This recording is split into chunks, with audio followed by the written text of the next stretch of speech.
if you have a fear of being seen, if you're constantly racking your brain about what the best decision is, if you're constantly living in fear because you don't want to mess up, chances are then you struggle with a judgment wound. So essentially what a judgment wound is kind of exactly how it sounds.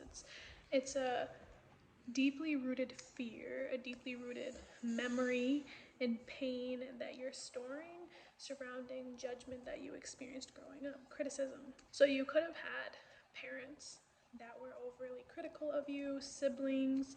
You could have been compared to your siblings in a lot of ways, or compared to other people or other people's kids. Or you could have just had one moment in your life where you were very judged and criticized, and you felt very under the microscope. You felt very unseen, very unheard. You felt demonized in a way for being who you were. And now this could be continuing to show up and manifest in your life in several different areas. Since you feel so deeply judged at your core, you live in a state of fear that people are always watching you, that they're always judging you, that you're always going to be ostracized, that you're always going to be criticized. It really makes you feel like there is something inherently wrong with you. Like there's something inherently wrong with you, and there's something inherently wrong with the world. So clearly, guys, this is something that I have struggled with so deeply, which is why I'm able to make such an in-depth video about it, because through my own experience, I have learned a lot. And I'm just now realizing how deeply this core wound has affected me and manifested into several areas of my life. I remember when I came to a certain breaking point, a certain growth point in my life, and I knew it was time to have a sit-down conversation with my father. And I remember talking to my best friend about this and taking notes about what I felt and what I wanted to express to him. And essentially what I wanted to express to him was that I was my own person. Because up until that point, at the age of 20 years old, I still felt as if I was living to please him. So I remember one of the things that I wrote in my journal was, "You don't get to decide if I'm a good person." And I don't believe that my dad ever told me that he thought I was a bad person. If anything, he always tells me he thinks I'm a good person. But it is always his validation that I looked up to. And I just know that I've always felt like I needed to please him. I always was very afraid of being judged by him. I think there's a few core memories that manifested into this wound for me. I remember one time my dad was very harsh and did yell at me. He made me feel very wrong because I don't remember if I actually did, but he was dating a girl at the time, and my mom found out that she was younger. I mean, she was of age, but she was still younger in consideration to my dad. And I remember he just lit into me, and he was just telling me how wrong I was, how bad I was, that I was a liar, screaming at me. And then I was expected to walk into a restaurant and have dinner and stop crying. No one feels bad for you. I remember another time, my neighbors and my dad used to have parties. They would throw parties together a lot, and all the neighbors in the neighborhood would get together. And I remember this one time we were at this party, and it was getting late. Like, they used to let us stay up. We didn't really have a bedtime. And I was sitting under the table where all the adults were sitting around, and I was playing on my dad's phone because at that point I was getting a little tired. I didn't really want to play with the other kids. And I remember someone started crying, a child started crying. And there was this woman, one of our neighbors, who was sitting at the table.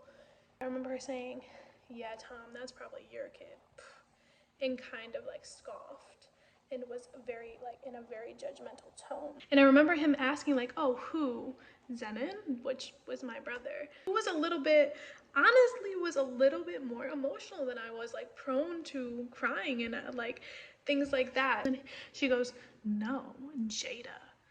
And I remember in that moment, it felt like my world shattered. I felt so self-conscious. I felt so afraid. Mind you guys, I'm only like probably like 7 at the time, so I'm very impressionable.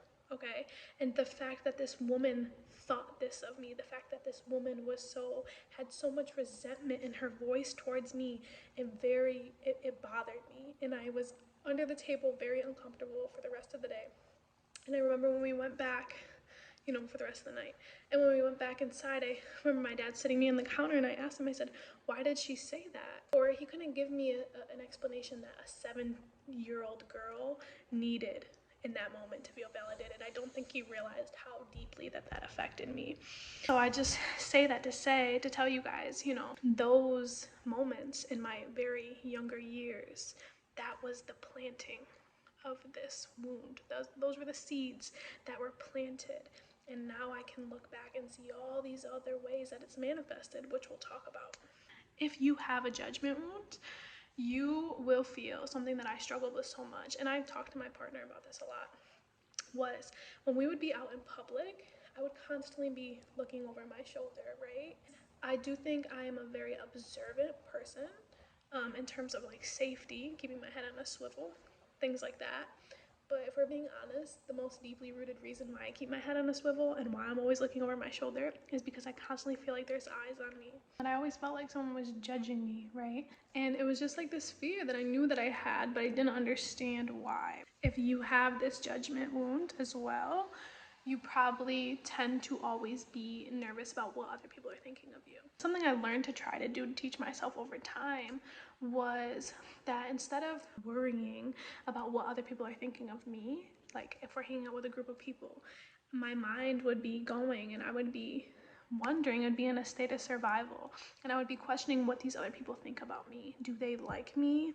What do they think about my outfit? How do I look? When someone would be talking to me, it would be so hard for me to focus on the conversation because I would be so concerned with how I look. If there's something in my teeth, if there's something on my face, if there's something that this person could be judging me about. Over time, I kind of started to switch the narrative, and I would then say, well, do I like these people? Do I actually like being around them?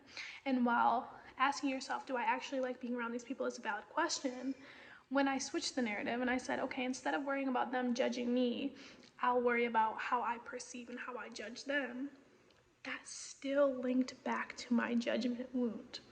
Because now, instead of being the judged, I became the judge, right? Instead of being the prosecutor, the defendant, I became the judge itself, and it's not necessarily any better. Yes, it made me feel more empowered. It made my ego feel more raw, like I'm the bigger, badder guy here. But at the end of the day, I'm still functioning from a place of insecurity, from a place of lack of acceptance, from a lack of unconditional love. A person with a judgment wound, you tend to judge yourself very harshly. I'm very self-critical, and everyone would tell me that, like, you're too hard on yourself, but I never really thought too much of it. I thought you're supposed to be hard on yourself. How else are you supposed to grow in this life, right? You're supposed to be very observant, and then you're supposed to acknowledge your problems, and you're supposed to fix yourself. I've constantly looked at myself as a fixer-upper, and therefore I've always looked at other people that way as well, including my friends, especially my romantic partners, constantly trying to fix them up, constantly trying to change them.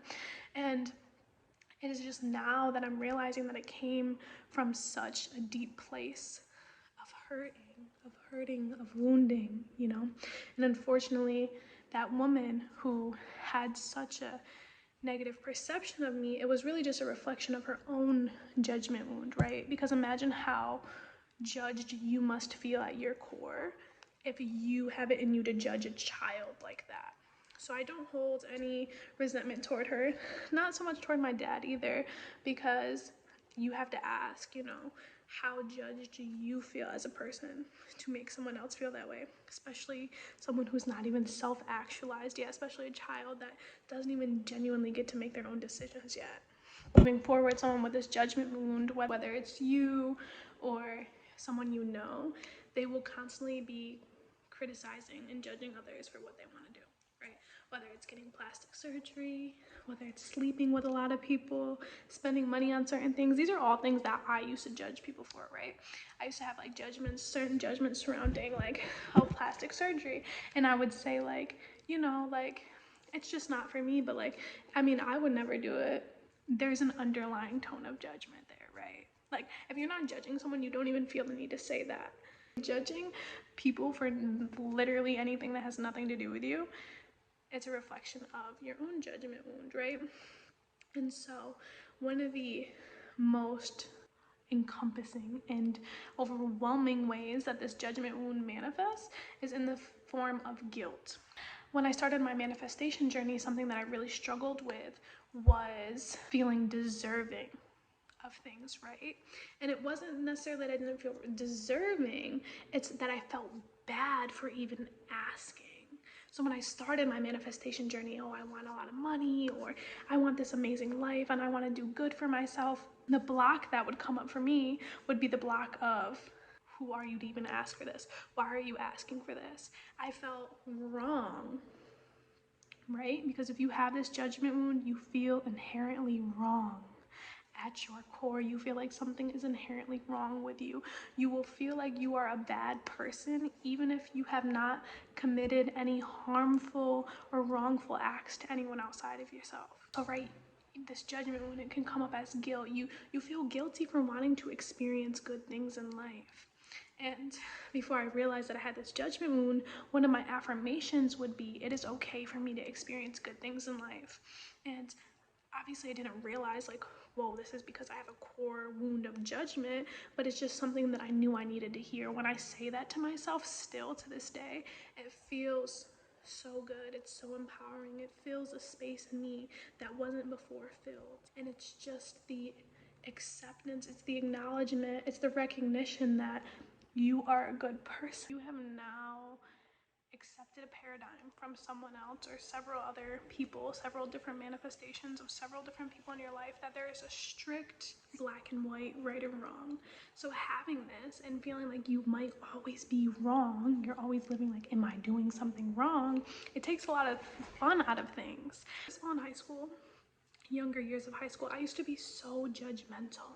I've masked it with a sense of like bluntness, and I always thought that like I wasn't a judgmental person. That's another thing. A person that has a core judgment wound, you will find them constantly trying to reaffirm and convince other people and themselves that they're not judgmental. They'll say things like, oh, I'm not really a judgmental person, or, well, that's none of my business, or, you know, who am I to judge, right? And maybe some people really do say that stuff and they really genuinely mean it, but you know, when you understand something, you don't have to explain it. I will always say that, like, when something is genuinely understood, it doesn't need to be explained. So like, if you genuinely understand at your core that you're not a judgmental person, you don't need to try to prove to other people that you're not a judgmental person. Back to high school, right? I would be so judgmental. On top of me being judgmental towards other people, my friends, you know, I really struggled to have fun. I could never have fun. I was always concerned about getting in trouble. And that is something with this judgment wound. If I wasn't concerned that the cops were gonna pull up at something we were doing, or I was gonna get pulled over, I was concerned of what my dad was gonna think. And it brings me back to the first time that I ever did shrooms. I was at home in my own safe space, and I remember the only anxious and fearful thought that I would have that came up was surrounding what my dad was gonna think. So that just tells you, right? Someone with a judgment wound is constantly looking over the shoulder for shade, right? They're constantly looking if someone is gonna shade them, if someone is gonna ostracize them, if someone's gonna make them walk the plank. They're constantly living in this fear of punishment. Even if a person with a judgment wound is more evolved, right? Because over time, I still had this judgment wound, but I still evolved this person. So I became less of a bitch. I was less outwardly judgmental. And I didn't even like to gossip as much. Like, at times, of course, we all get into it, but I really was like, no, like, I'm gonna stop gossiping. It's not good for you. And I tried my best to really uphold that. Me getting mad at people for gossiping was still a form of me judging. Like, even though I got to a point where I thought I was so evolved and I thought I wasn't the judgmental person, I still began then to still reprimand people for things, right? Just like I felt reprimanded as a child. Just because I decided that gossiping was wrong, right? Now I began to use that as something else to judge people for. now I began to reprimand my friends when they were gossiping, or other people. And I would complain to my boyfriend, or I would complain to other people in my life about so-and-so just keeps gossiping to me, and I just hate it. Like, why are we talking about them? Just go say it to their face. That's still me being judgmental, right? Because I'm sitting there and I'm judging them for doing something that I don't do. And that's really where it started from as a kid. You got judged for something that someone else perceived as wrong. You got judged for something someone else perceived as bad. They don't do that. So therefore, if you do it, it's wrong. And anything you judge someone for in your life because they do it and you don't, or maybe you do it and you're just unconscious of it, that's still being judgmental. One of the last and greatest ways this manifests, before I get into the solution, my solution, and what I'm gonna do, this makes a person very indecisive. A judgment wound will make you so indecisive because now, before you even make a decision, you're already living in fear of the judgment that might come with whatever decision you make. So you become very indecisive, even on little things like, oh, what do you want for dinner? I don't know, because I'm afraid that you're gonna judge me if I say I want Texas Roadhouse and you don't. Like, it sounds simple, but it's actually pretty like overwhelming to live this way. One thing that I would find is I would always ask other people for their input. I would always ask them for their advice. Even when I kind of knew inside what I wanted to do and what I wanted, I would always ask someone else outside of me first. The person that was closest to me that I feared would judge me the most. So if I was in a certain friend group, I would ask whatever friend that I thought their opinion mattered more and I viewed them as more of an authority in my life. Or I would constantly ask my partner, would constantly ask my parents, you know, what do they think? Oh, what do you think I should do? Just because I'm afraid and I want to know where your head's at up front. So if I do make whatever decision I make, I want to try to make it as minimal pain for me because I want there to be as minimal judgment as possible. And so over time, what I would find is in this indecisiveness, I would ask other people, listen to me, listen to how a judgment wound can work and how it can be very sneaky if you're not aware of it, just like with the gossiping. I would ask people their thoughts, their opinions on something, right? Because I couldn't make my own decision because I was afraid of being judged. And then when they gave me their decision and their thoughts, I would judge their thoughts and their opinions and then make my decision on it. It was easier for me to make a decision in my life based on judging someone else and their perception and their decisions rather than just making a decision for myself from the get-go. So now that we've concluded a few ways that this manifests, it manifests in a lot of ways, guys. You know, you can look it up and do some more like research of your own. There's some like books out there as well, but just a few ways that this has manifested in my own life. What is the solution? For 21 days, I'm gonna do the Ho'oponopono technique. If you don't know what that is, go watch another video. It would take me way too long to explain in this video. But I'm gonna use this technique towards myself, right? And then if anyone else arises in that time in my conscious awareness and my body tells me that I need to bring attention to them, then I will. The Ho'oponopono, it starts and with, I'm sorry, please forgive me, thank you, I love you. And what I'm gonna do is base it around judgment. I'm sorry, please forgive me for my judgment, thank you for being here, I love you. And I'm gonna say that to myself. I'm gonna say that to my own body. I'm gonna say that to my inner child, because understand that this judgment wound that I'm now seeing reflected in my environment, right? From like partners, romantic partners telling me that I'm too dramatic, or people that I feel like gossip about me, or I'm always worried about someone gossiping about me. I'm always looking over my shoulder. I'm always living in fear of what would my dad think.